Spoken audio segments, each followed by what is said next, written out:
চা দোকানে বসে বসে বিড়ি খায়, চা খায় এক হাতে, বিড়ি খায়, আর এই দোয়ার ভিতরি দিয়ে না ভালো মানুষ তো নাই, তো নাই ভালো মানুষ তো না। কি ধরনের চাচা ভালো মানুষ বলতে? মানে এরকম বিড়ি খাওয়াই না নাকি? আপনি কি বুঝাইতে চাইতেছেন?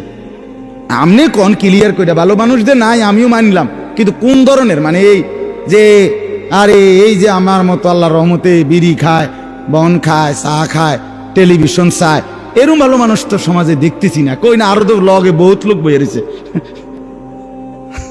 আপনি দেখেন না কই? আর যদি বলেন না এরকম না, কথা বোঝেন না, এগরে বুঝাই নাই আমি, তো কারে বুঝাইছেন হেডা কোন? বলে তো আল্লাহকে মানে যারা, সেজদা দেয় যারা, হালাল খায় যারা, আল্লাহর ইবাদত করে যারা, আল্লাহর হুকুম মানে যারা, এরকম ভালো মানুষ নাই। খোদার কসম আছে, আপনি আমার লগে আসেন, আমি ডর্জনে ডর্জনে আপনারে দেখাবো। আপনি তাহাজ্জুদ পড়েন না, লোক দেখবেন, আসেন আমার সাথে। আপনি হালাল 1 টাকা জীবনে হারাম খায় না এমন লোক দেখবেন, আমার কাছে আসেন, আমি দেখাই। এদেশের কওমি মাদ্রাসাগুলোর মধ্যে রাতের 4টা বাজে আপনি গিয়া দেখেন, হেফজখানাগুলোর মধ্যে আপনি দেখবেন শত শত ছাত্র মুসলমানের 8 বছরের 10 বছরের বাচ্চা আল্লাহর কোরআন নিয়ে, রাসূলুল্লাহ সাল্লাল্লাহু আলাইহি সাল্লামের হাদিসে নবীজির আমল, তাহাজ্জুদ পড়ে আল্লাহর কোরআন নিয়ে হাফেজ সাহেবের কাছে সবক দেওয়ার জন্য হেফজখানায় রাত 4টায় গোটা পৃথিবী যখন ঘুমায়, মুসলমানের 10 বছরের বাচ্চা তখন আল্লাহর কোরআন নিয়ে বসে। খোদার কসম এরা এই জমিনের সর্বশ্রেষ্ঠ ভালো মানুষ। আপনি ভালো মানুষ চিনেন না? মানে ভালো মানুষ হেনে না গিয়ে চাইবেন? আপনি ভালো মানুষ তো সাদোয়ানে বইয়া, বন্দোয়ানে বইয়া, অটোত বইয়া, সিনজিত বইয়া, আপনি মেলের মধ্যে, বিয়ার দাওয়াতের মধ্যে এনে গিয়ে হাবড়া কয় ভালো মানুষ নেই। ভালো মানুষ থাকবে না কেন? ভালো মানুষ আছে বলেই সূর্য ওঠে, চাঁদ ওঠে। খোদার কসম আসমান এখনো জাগাত আছে ভালো মানুষের কারণে, জমিন এখনো এভাবে আছে ভালো মানুষের কারণে। সিটার বাটফারের লাগিয়া, সুদখোর, ঘুষখোর, বাটপার, এই নারী লোভী, জিনা ব্যভিচারকারী, উলঙ্গ ছবি দেখে যেসব যুবক, মুসলমানের এই নাফরমান সন্তান, বেহায়া বেপর্দা হাঁটে চলে যে সমস্ত নারী, এই সমস্ত অসভ্যদের কারণে সূর্য ওঠে না। সূর্য ওঠে আল্লাহর কোরআন পড়ে সেজদা করে যারা, তাদের কারণে। বেটা, আরে তোরা যারা নামাজ পড়স না ছেলে, তোদের কারণে রিজিক মেলে না। আমাদের বরকতে, আমাদের বাচ্চাদের বরকতে, আল্লাহর কোরআন পড়ে যারা, তাদের বরকতে তোরা ভাত খাস। বেটা, এটা মনে রাখো বেটা। হ্যাঁ, এই আল্লাহর কোরআন পড়ে যারা, সেজদা করে যারা, 5 ওয়াক্ত নামাজের সেজদা যাদের কপালে আছে, তাদের জন্য সূর্য ওঠে। হ্যাঁ, আপন মা বাপ বেঁচে থাইকা এত বড় 16 বছরের ছেলে মিয়া 1 ওয়াক্ত নামাজ পড়ে না। আমনের বাপের জন্ম বৃথা, আমনের ফুতের জন্ম বৃথা। কিত্তে নাইছেন দুনিয়া, ফাঙ্গাসার তেলাফিয়া খাইতেন, হ্যাঁ, ফার্মের মুরগার কক মুরগা, এটার নাম জিন্দিগি। বেটা, ছেলেদের চেহারা দেখেন না? আপনাদের সন্তান না এগুলো? এগুলো রংপুরের ফোলাফাইন, কথা বলেন না কেন? এগুলো নর্থ বেঙ্গল থেকে আইছে ছেলে পেলে। এখানে যে সমস্ত বেনামাজি, এই অপদার্থ, এই অসভ্য, আজকের দিনে যে 1 ওয়াক্ত নামাজ পড়ে নাই, এতক্ষণ যাবত এই চতুর্দিকে যে সমস্ত ছেলে মোবাইলে ছবি, নাচ, গান দেখলো, এই অসভ্য কেমনে মুসলমানের ঘরে গিয়ে এখন ঘুমাবে? তার বাপ কই? তার মা কোথায়? কথা বলেন না কেন? তার বাপ কোথায়? আমনে বাপ মরে গেছেন, আমনে মা মরে গেছেন, আমনে আইছেন হুদা দুনিয়াত ভাত খাইতেন আর ভাত খাবাইতেন। আমার বাপ থাকলে ঠিকই, আমার বাপরে আমি জীবনে একদিন বলছিলাম, একবার, আব্বা আমি এই মাদ্রাসায় পড়তাম না, আমার আরেকটা মাদ্রাসায় ভর্তি করান। একটা কারণে বলছিলাম, আমার আব্বা বলছিল, ফুত পরের বেলা ভাতের লোকমা আমার ঘরে ধরো না। খোদার কসম, 1 লোকমা ভাত খাইবে না। হ্যাঁ, বলছে আমি যে মাদ্রাসায় পড়তে দিছি এখানে পড়বা, নাহলে যাও বাইরো, তোমার ভাত তুমি খাও। এমন বাবার সন্তান, বাবার কঠোর শাসন ছাড়া সন্তান মানুষ হবে কিভাবে? কথা কর না কেন? ছেড়ে দিছে ফোলাইনেরে।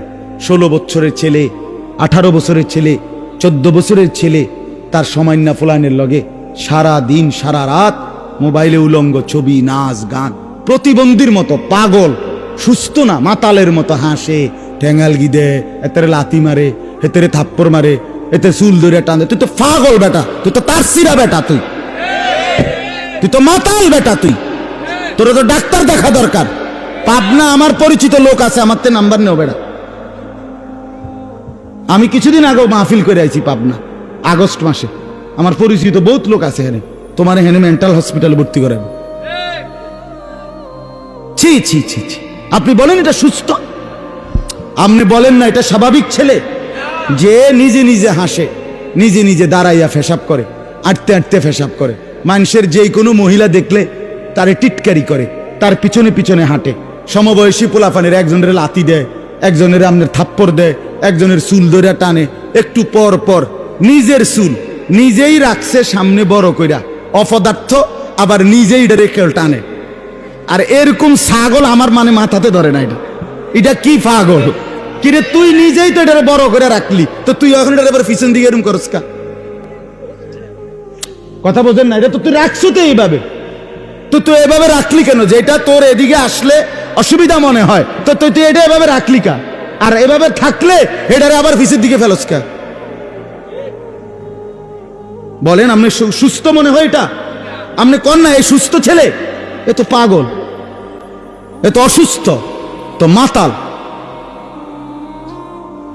মাতাল, চতুর্দিকে চুল, একটা পুরাটা চুল কাটা, মাঝখান দিয়া পাখির বাসার মতো চুল।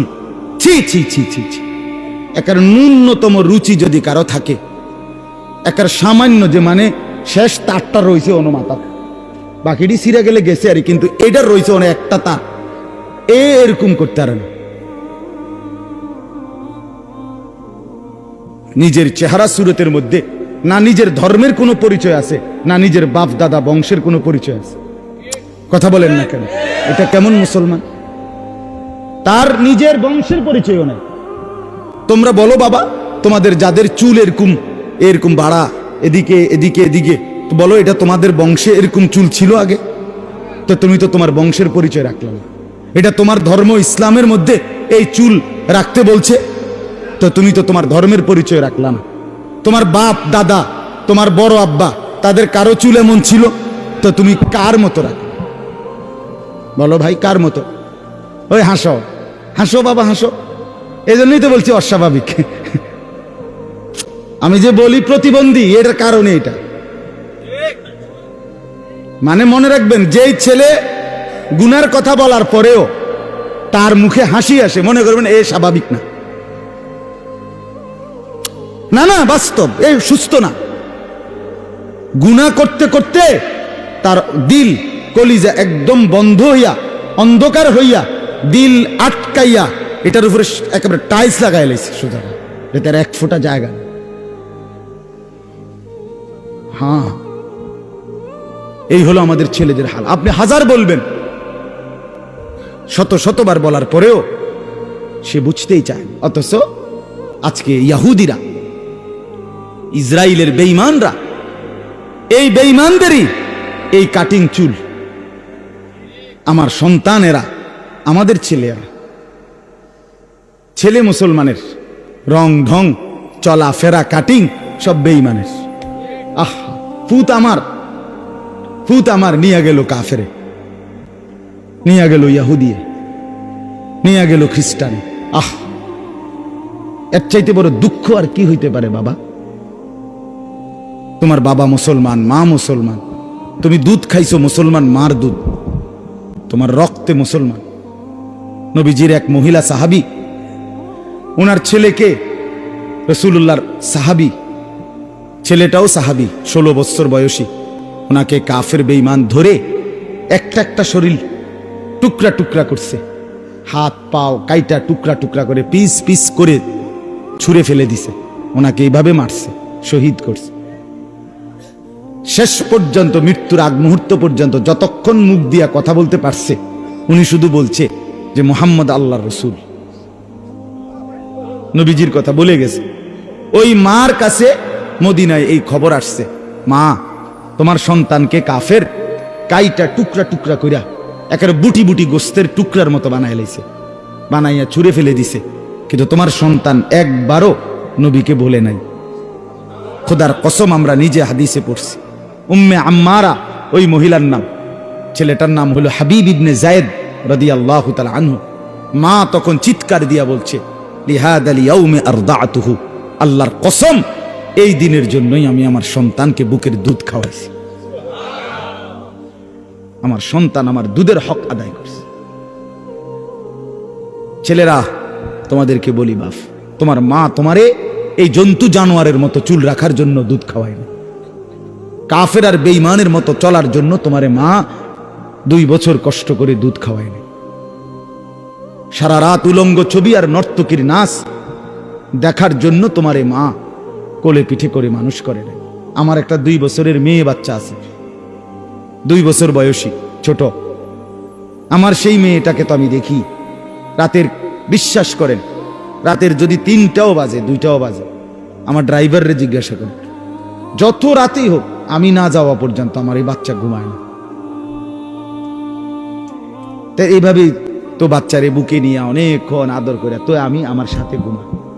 তাহলে এইভাবে তো প্রতিটা বাপ মা ছোট বাচ্চাটাকে কত শত চুমা দিছে। কন আমনের ছেলেটারে ছোটবেলায় কত লক্ষ চুমা দিছেন, কতবার জড়াইয়া ধরছেন, কত আদর করে তারে মানুষ করছে। আজকে কাফের বেঈমান, তুমি তার মতো সাজবা, তার মতো চলবা ফিরবা। মার মর্যাদা, বাবার মর্যাদা, বংশের মর্যাদা, তোমার ধর্মের মর্যাদা, তোমার কোরআনের মর্যাদা, তোমার ইসলামের মর্যাদা, তোমার নবীর মর্যাদা কিচ্ছু তোমার কাছে থাকবে না যুবক। আহা, তুমি নারীর কাছে জীবন উৎসর্গ করে দিলা, এই ছবি দেখতে গিয়ে জীবন শেষ করে দিলা, নর্তকী আর উলঙ্গ নাচ দেখে জীবন উৎসর্গ করে দিলা। আহা, তোমারে বুঝি এই এর জন্য বানাইছে? এটা কেমন কথা ও বাপ? আপনারা আপনাদের ছেলেদেরকে ফিরান বাপ।